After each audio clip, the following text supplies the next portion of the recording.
அன்பான உங்களுக்கு வணக்கம். போற்றிவோம் நம சிவாய. அவன் திருவடி பணிந்தால் பெறுவோம் பல கோடி நன்மைகளை.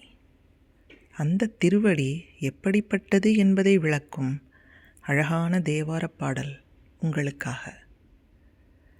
திருச்சிற்றம்பலம், தில்லையம்பலம், சிவோகம்.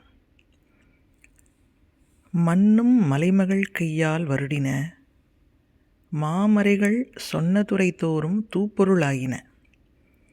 தூ கமலத்து அன்ன வடிவின, அன்புடை தொண்டர்க்கு அமுதருத்தி இன்னல் களைவன, இன்னம்பரான் தன் இணையடியே.